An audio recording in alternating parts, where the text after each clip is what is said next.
Hey peeps, Pinkolol16 here in another video of my own to commentate over. We're up to Super Mario 64, The Curse of Invincibility Frames, Part 7.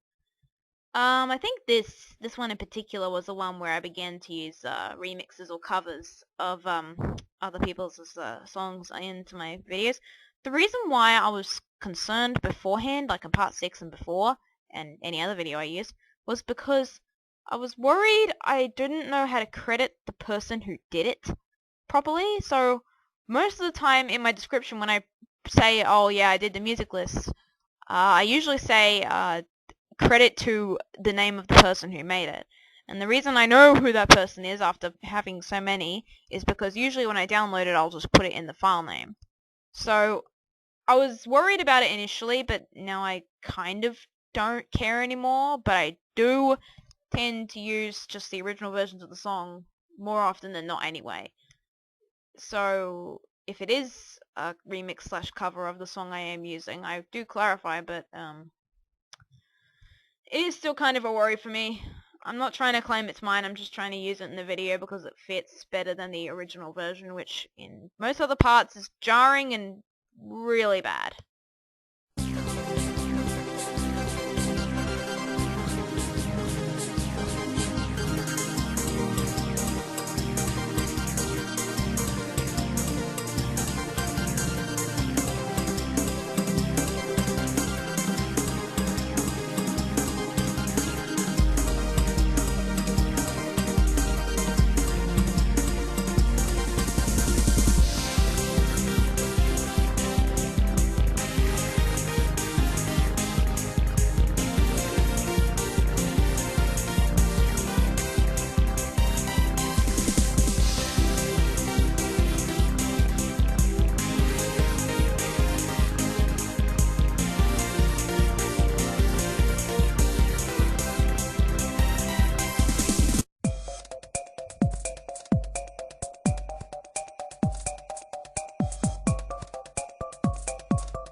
I think these parts were released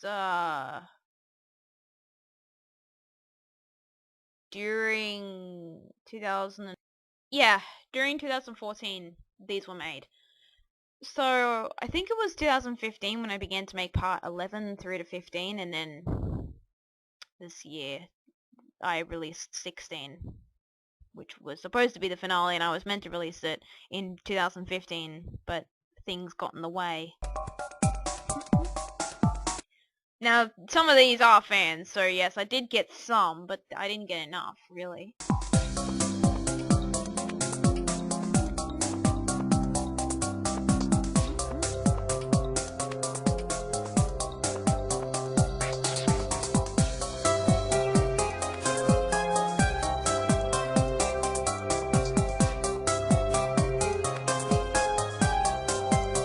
I should have called it a big hill. It's not really a mountain, but whatever.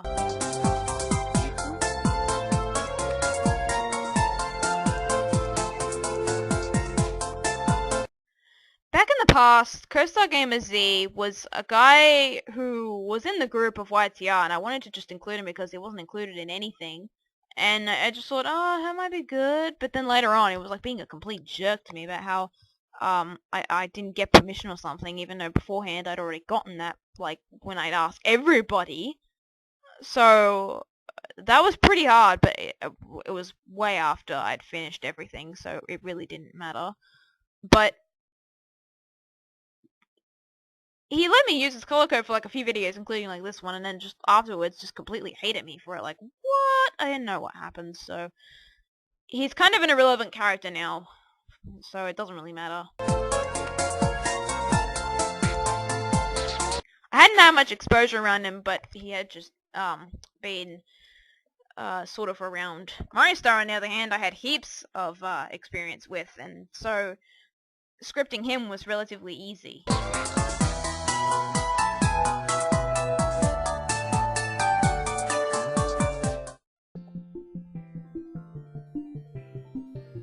And also, yes, I did pair up people who were easy to script lines between. So Cyrus and Mario Star being together would make it very easy to script them. Also, in the script, it's something like Cyrus runs forward and gets a few coins, but getting this particular shot was the worst thing ever. Well, it wasn't really the worst, but it was a really bad shot. As you can see from this very accurate demonstration here.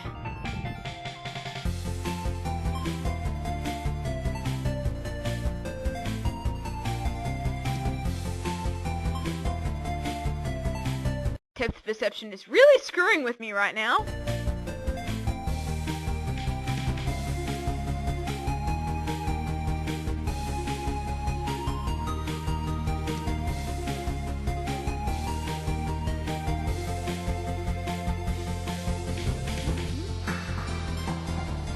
Is everyone watching the video right now what they're asking? That's is basically the viewer right now.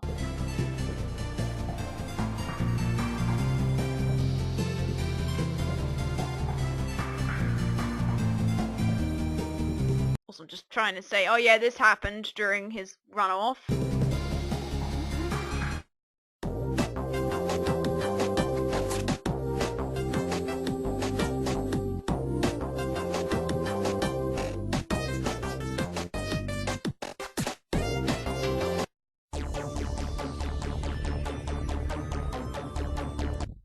Again, this is the same scenario as Part 6's Hammy Cheese with the bridge incident, so I thought it wouldn't be too out of place to just have them appear at the gate right there, for masking them. And this, oh my god, this is one of the most complex masks ever that I had to do in a particular scene.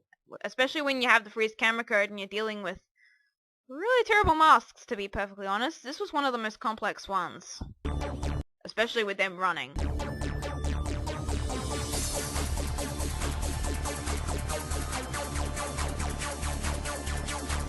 Yes, you can see my emulator began to lag right there. I don't know why, but it just happened.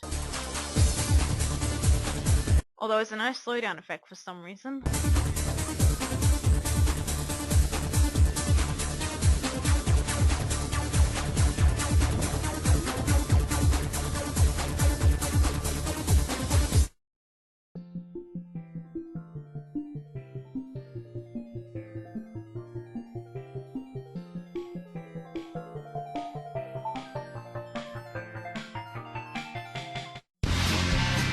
They took a while to not trigger that darn bomb on right there.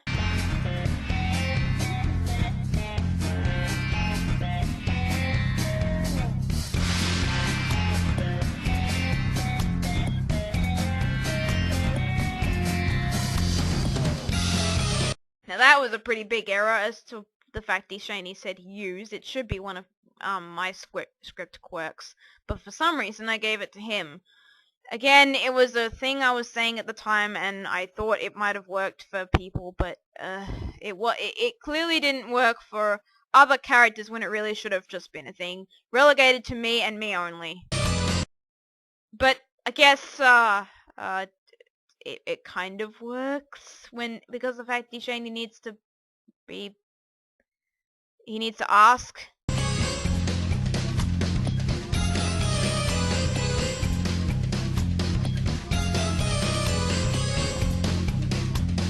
And yes, they're standing right next to each other. That took a bit to mask.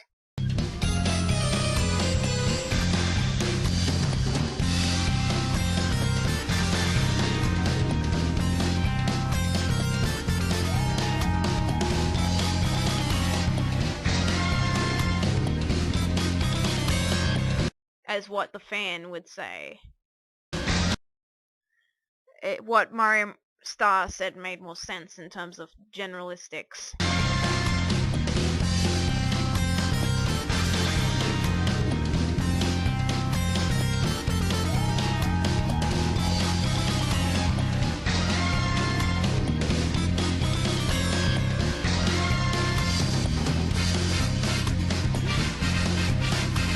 Yay, me beginning to use eye emoticons.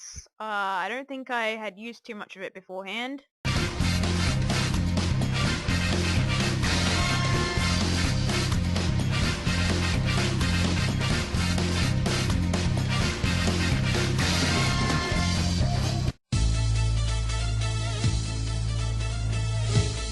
have like 2 separate bloopers of this particular scene.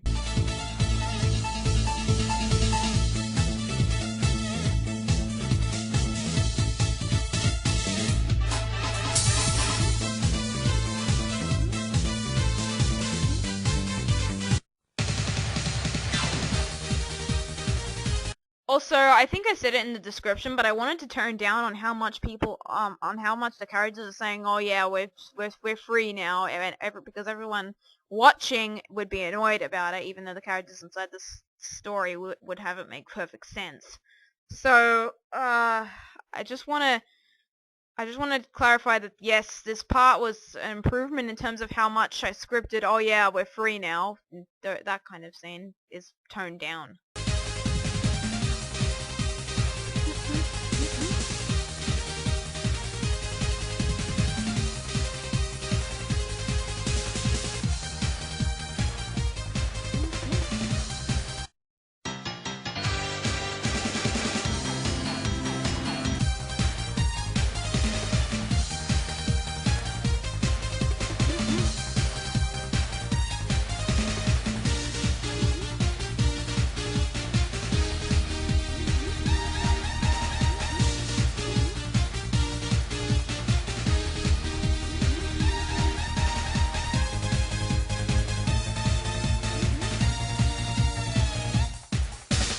Remember that I said in the very beginning of the scene the stars keep coming back, so someone else is going to get a repeat of a star here.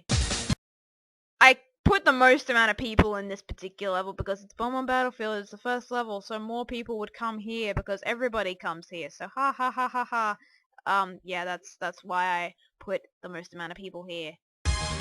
Thinking about it now, I probably could have put like 3 of these people in the level that didn't get as much attention, but oh well. Can't change the past now.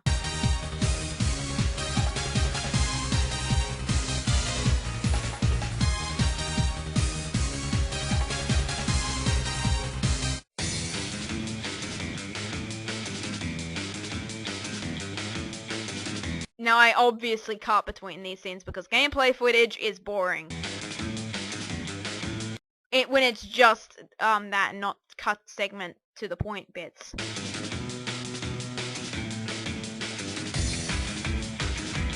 I think there was a flicker, but whatever. It doesn't happen often in SM64. And especially not on my old computer where this was filmed.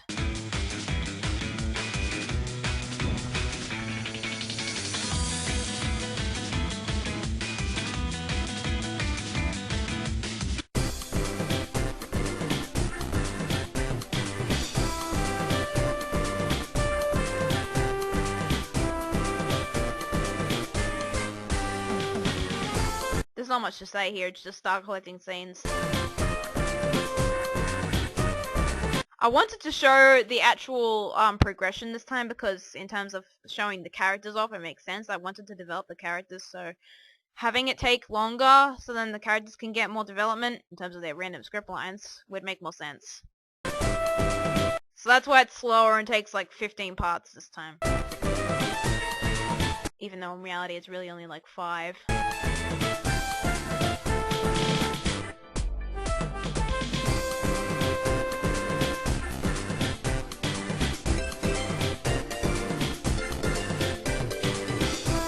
Okay, if you don't understand this, I'm actually running the freeze everything code as well as the freeze camera code, so that's why he's just completely Bomb is just completely frozen. Meanwhile, I'm just running underneath because I needed to make this scene work out properly, and it wasn't working out.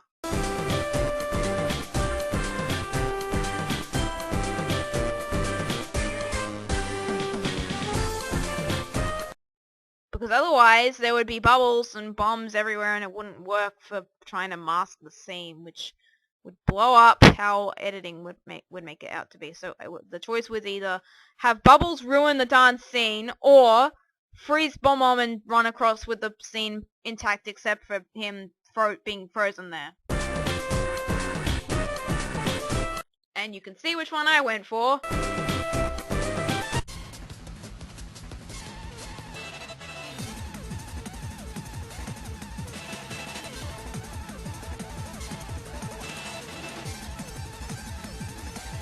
They're sped up to the same speed, I guess.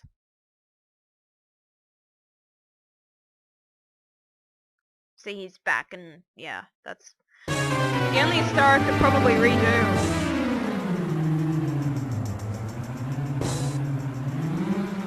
The freedom of this being Bomb on Battlefield, where the king always comes back anyway, it kind of makes sense anyway.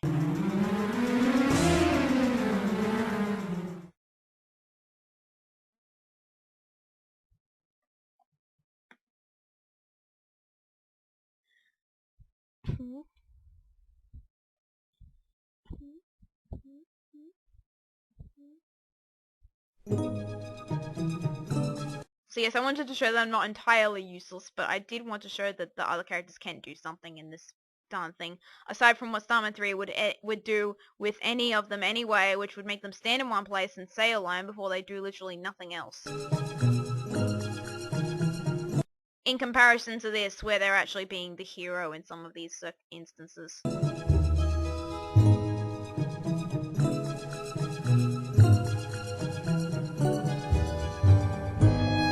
That was supposed to be my quote, and it still kind of is. I leave it on my DeviantArt, I guess, but it's sort of like this weird nostalgic thing, I guess.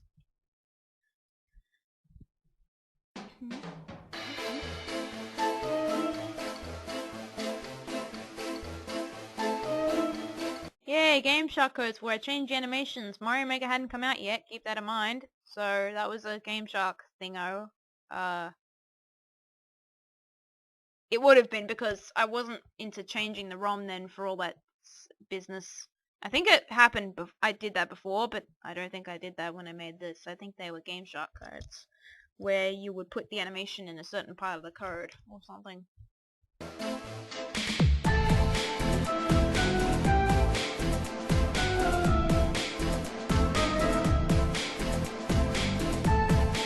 I'm basically telling everybody, the girl idiots that were supposed to be the funny minions, they're gone now because there's no point to them being around anymore. They were sort of foils, but that's their point. They're meant to go away after a while.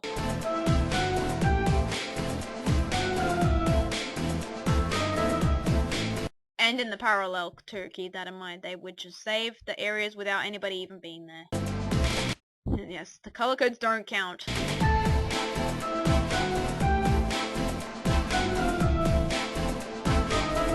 He's taunting at this point.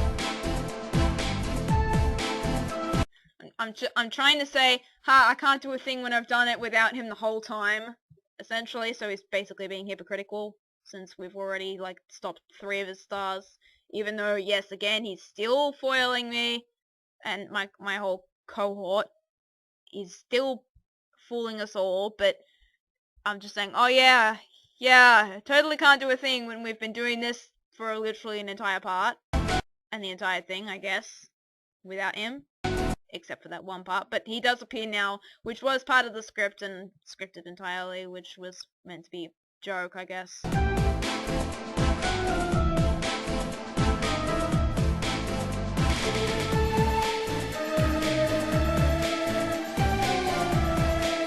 And again, he's not actually here. He's doing the hologram thing again. Vindimka, I mean. I'm too close to the camera, and that was a really bad idea.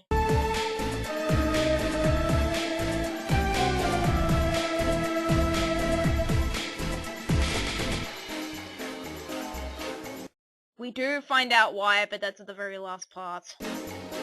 Part 16.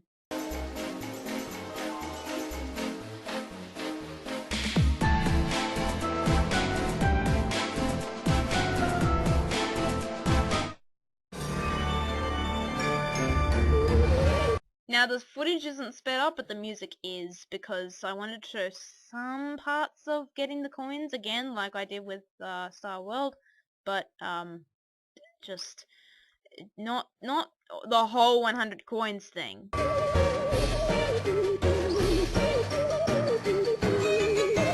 Basically what I was using for all of this was I was collecting some coins, and then when I needed to show the scene where I needed to collect the 100 coins, I would use a code to elevate the coins to at least 99 and then collect another coin for it. It's the most useful code for this entire thing anyway. Because I'm not going to go through the entire level collecting 100 coins every single time, especially when gameplay footage is extremely boring and not interesting to watch. So I just think they like get all the coins off screen, sometimes on screen, but mostly off screen, and then they get the star. Because the plot needs to progress, and watching footage will be boring. If you've ever seen a Super Mario 64 playthrough where they get the 100 coins, it's a very long segment of a video. So, yeah. Depth perception is really screwing me up here. Especially when the shadows are completely flat, so I thought, hey, let's jump like that.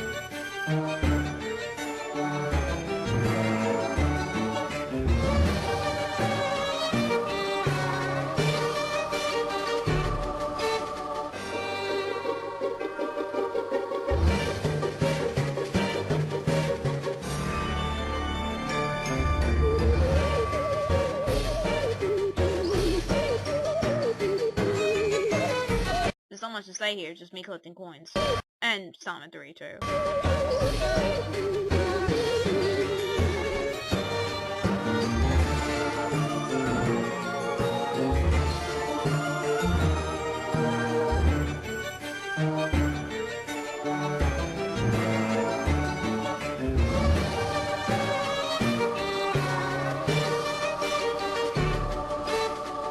And some bits of this footage, yes, are sped up, clearly.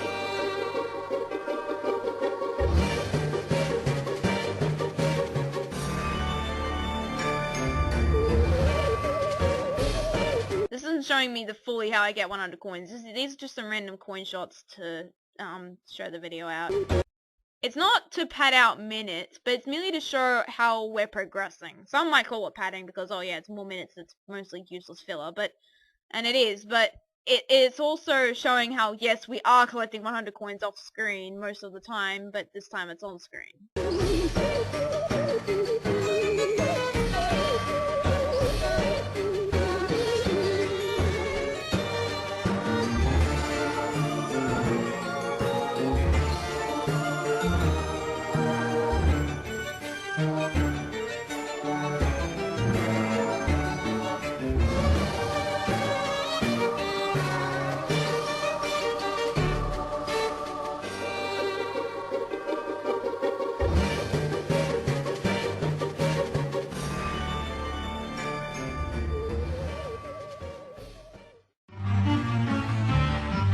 And I ran out of songs, so I put another one in.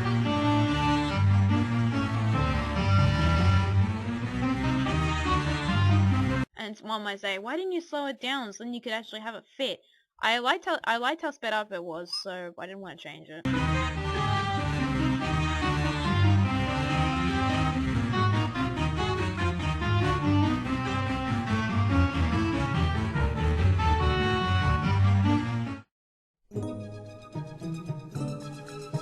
So we collected the star, but we're still here because of the reason I put Salmon 3 in this place anyway.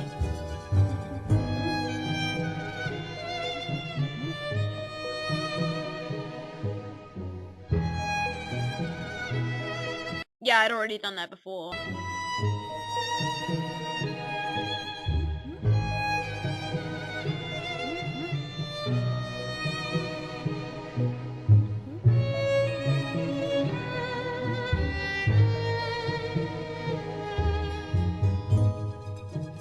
Again, this was part of his supposed abilities that I gave him. This is why I touched upon this in part 4? Yeah, 4. This was why I did that, because of the whole the whole idea that Starman 3 was overpowered in his own series, so I decided to give him specific powers in this series, and I'd already started it in the Half Halloween special, so I decided, oh right, I had already done that, so what if I did that again in the bigger series where it makes better sense to use those abilities. So Starman 3 being associated with the stars made sense, and still kind of does make sense to me for the character. So I thought that would make sense to progress the story along. So I kept it as a trait of his character that he's associated with the stars can increase the radius of the teleportation to a small but yet bigger than the one person thing. So yeah. So yeah, I did need them to stay here for this whole teleporting out and going this place purpose. So yeah. I did tell you he was going to come, and I wasn't lying.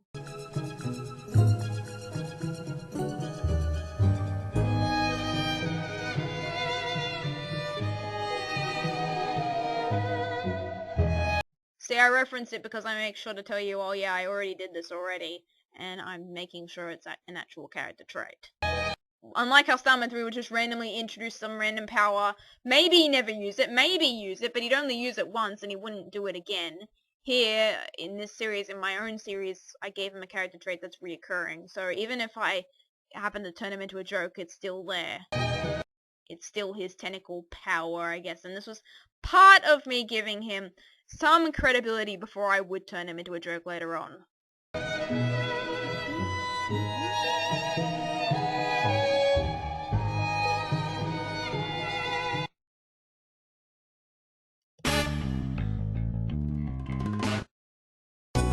Which was like sliding down the darn thing because I couldn't get a proper camera shot.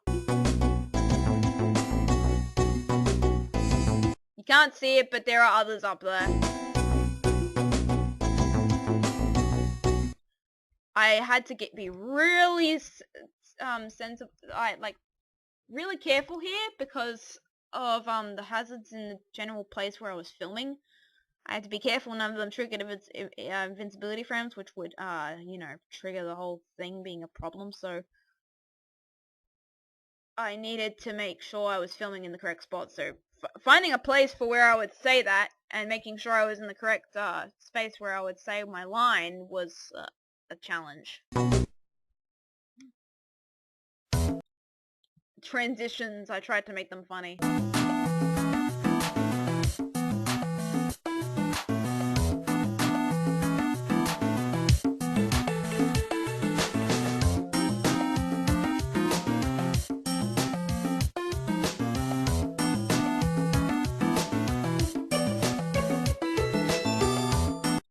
Yeah, wouldn't this be a safe area, you idiots? I'm clarifying this half for the viewers, half for myself.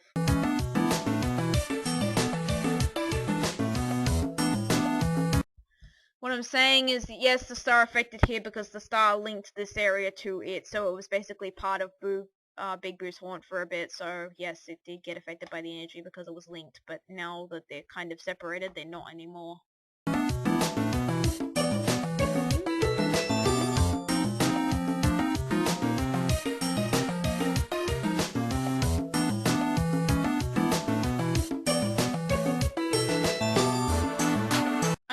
Another character in a video game that actually says that right now, but that you're being stupid, but I didn't actually know that when I made this, obviously, since that was only recently when I was recording this.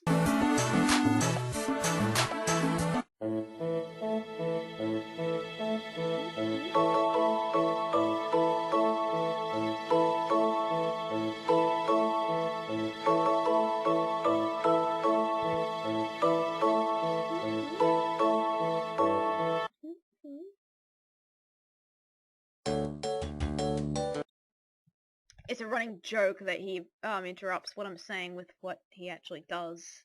It doesn't happen throughout the whole thing, but yeah, that's the reason why he couldn't collect it, because you know, one person can take it and then they escape. It's part of the limitations of the world. These two, I knew them once, then I lost contact because they like contacting. They like talking with another person, and that person is not and was not a friend of mine. So I lack contact with the both of them nowadays because of my lack of contact with that person. and consequently anyone related.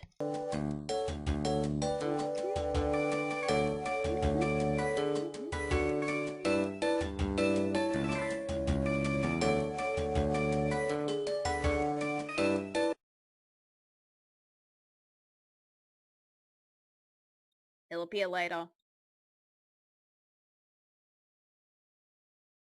Mask fades. This was before I knew about the black fade trick, so I was only mask fading because that was the only thing I knew at the time.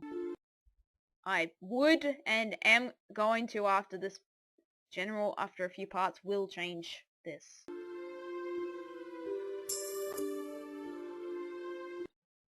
The funny thing is, I think when this part released, or shortly after this part released, he actually rejoined the group, so the script line is actually really darn stupid. This script line is the stupid one. Again, I was placing hints throughout most of the scripts that yes, I am aware of the what's going to happen bit, but I mostly gave it to other characters and sometimes myself, which I think is going to happen next part.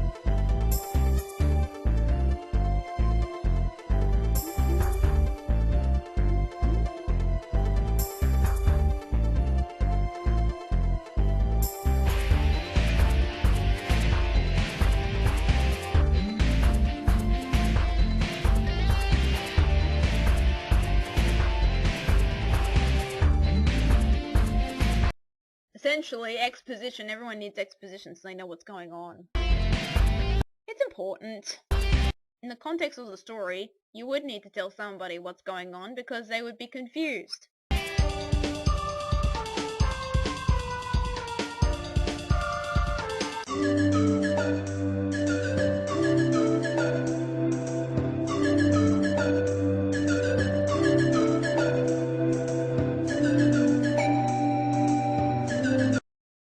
This, they're tired / they've gone to save somebody thing, they don't actually know what's going on with them. That's the whole point of what's going on. The Mario Bros are in a complete mystery, and what's actually happened is that they've gotten trapped themselves in like 3 different locations, and the others don't know that. But they just say they're just saying, oh, they've gone off to save somebody, I guess, but we haven't seen them for a bit. Spoiler warning, they're trapped. And I very clearly hint at this right now, but it's a hint, nothing more.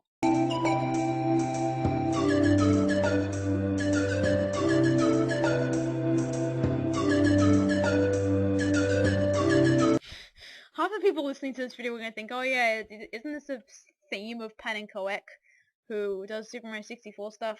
It's funny because this was before he got like super massive fame and whatever. I did this to make the scene seem a bit more, oh yeah, atmospheric a bit, I guess.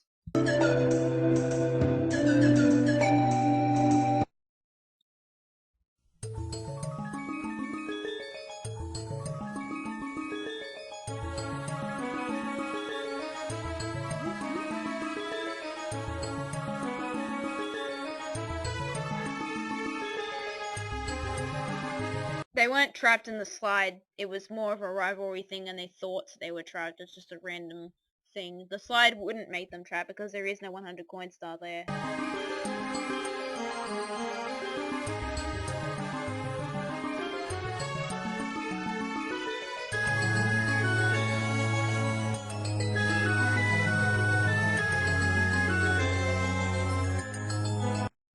See, that's exactly why I was trying to say, oh yeah, there is no 100 coin star there, so they're not trapped in the same way, but it was sort of a trap, I guess, because of the lack of stars.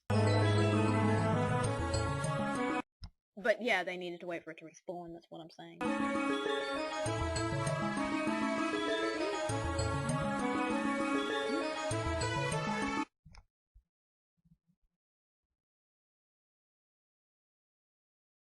I did that on purpose to distribute characters. And this too with Enzo. So basically they switch places, and this is important because of the way the characters have developed in the story. So I thought, oh yeah, why the hell is Dia there when he's not going to actually have any mention in the story otherwise?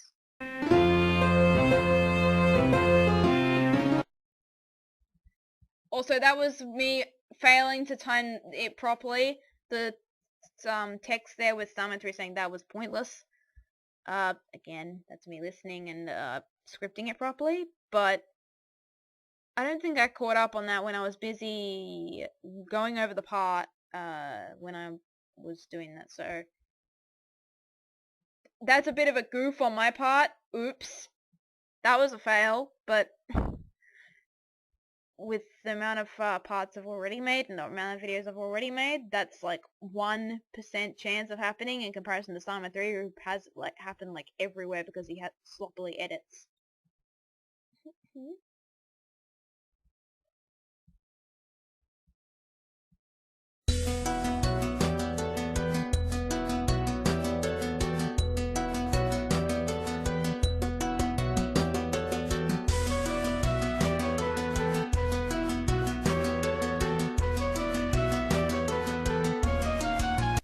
Initially, Zade's role was going to be filled out by Brandon because of the way this series was held up. I wanted it to fulfill a promise that he and I had made up, so I saved that promise for later on, but he didn't want to fulfill his side of the promise. And later on, in terms of the actual time period, March 2014, the character that better fit his role was Zade, so I decided to insert him, I guess, in that role. But I'm not against it now, but thinking back, I probably should have given Brandon a different kind of role instead of being one of the warners of YTR, like Cool's role, but Brandon's in that role now. It's weird, but at the time, it was the most fitting role I could give him in the story.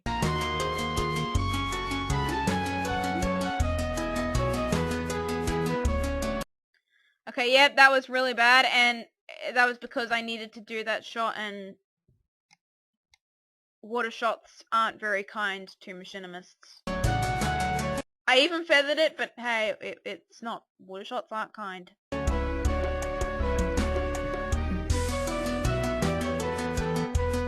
I wanted to make him run around in circles because I wanted to portray him as a goof. Not a total goof, but a goof.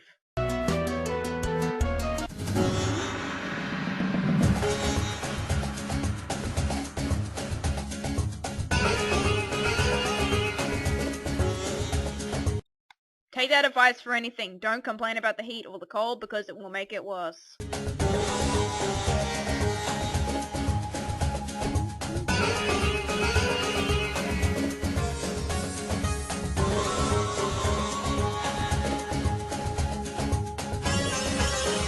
I scripted Matt very carefully in this video and the later videos he's in.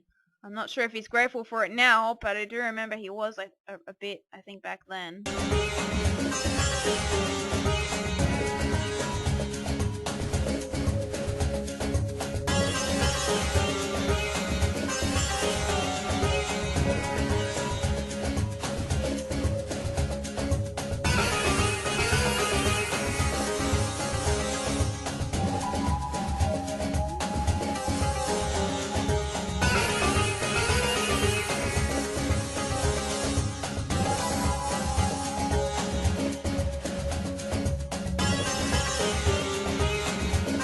Again, I don't like gameplay footage, but I do like showing a small portion of it if it means a bit.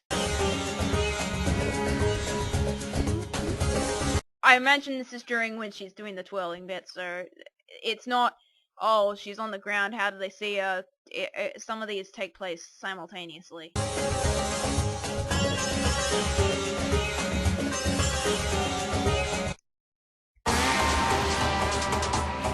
Sometimes not having the characters complain that they're compressed is kind of worrying for scripting. But I would do it if it wasn't so annoying.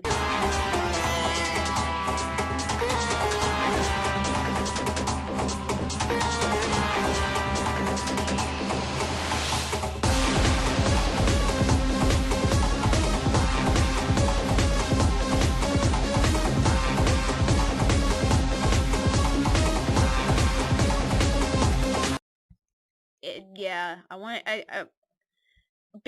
making a joke about her becoming trapped. Well, yeah, that was bit controversial, but I wanted to keep it in anyway because of the dire situation they're in anyway. Some people do tend to say some things when they're in a little bit of a crazy mode. And especially the situation they're in right now.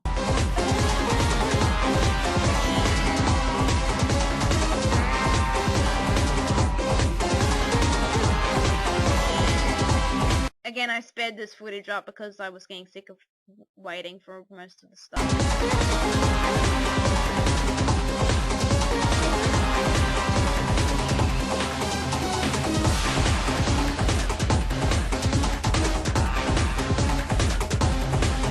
Depth perception is really screwing with me with the lack of shadow.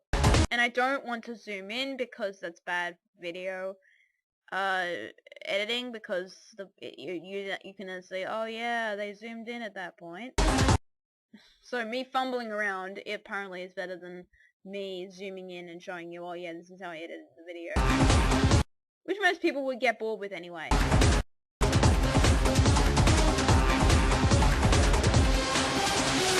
Also, yes, I haven't stated my characters can't moon jump when they don't want to, so it's not like a specific unstated rule that they can't moon jump. This is a world where they can moon jump, but, well, getting invincibility frames from moon jumping wouldn't help them in this circumstance anyway, so...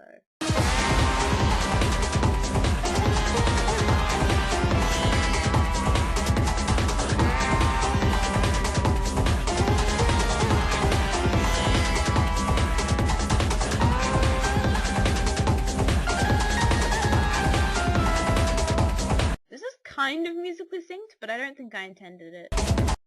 But it's funny.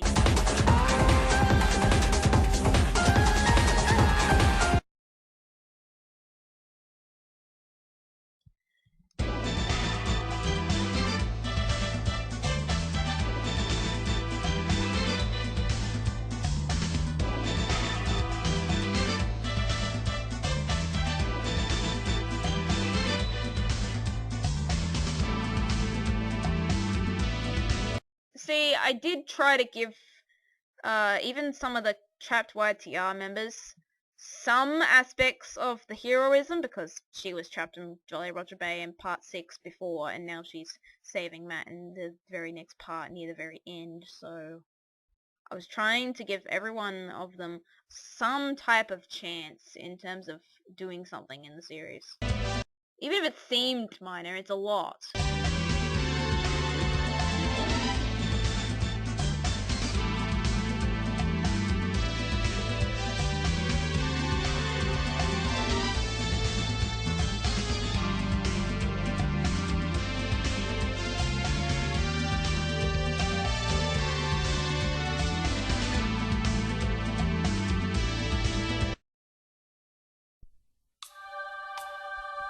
And yes, I did refilm it like 15 times, but then like, oh yeah, let's moon jump because I'm sick of it.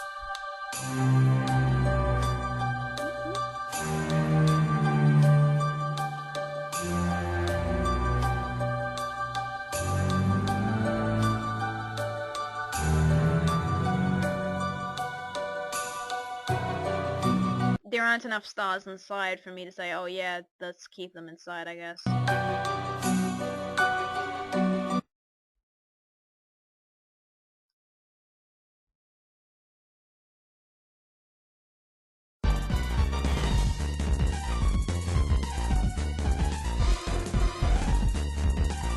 Again, they needed context of the stars, and I didn't want to do stupid gameplay footage that took forever, so I sped it up.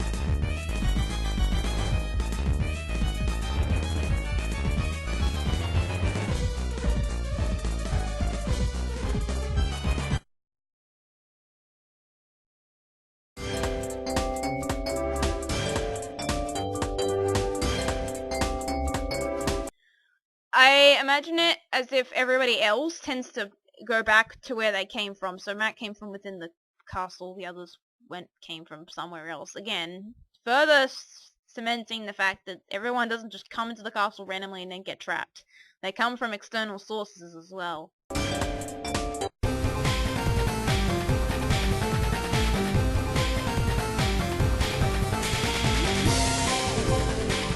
music tracks were changed in this last 5 seconds? It's weird.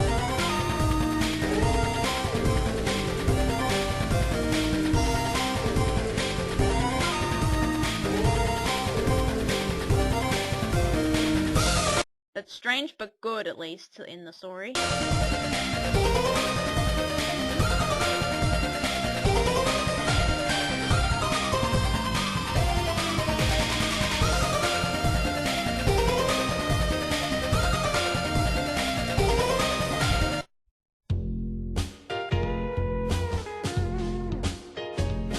I had a difficult time trying to make a script line that was fitting for his character, that would fit in with the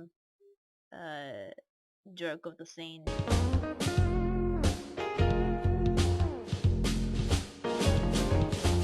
It's a gag.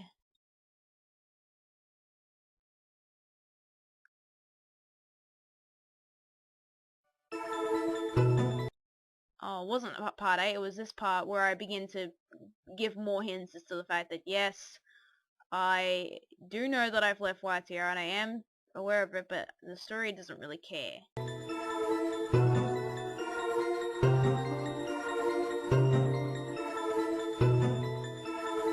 This is between that talk.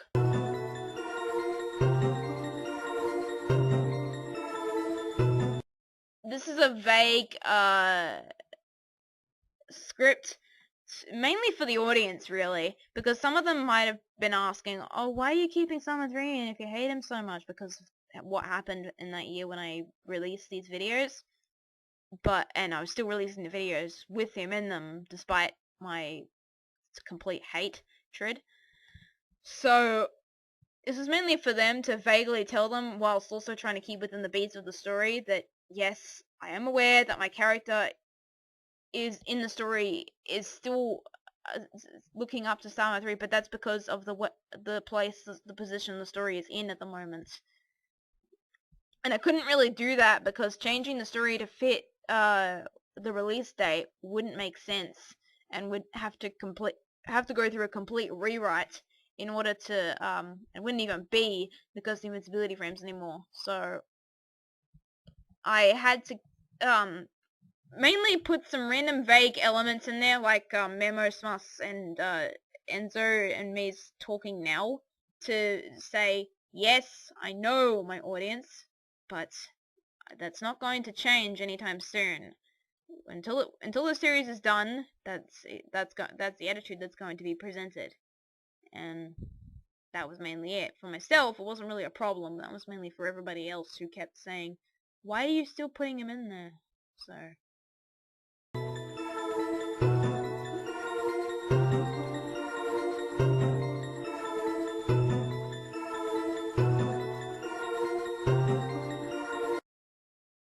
see y'all, have a good day, peace, and next time I'll commentate over part 8.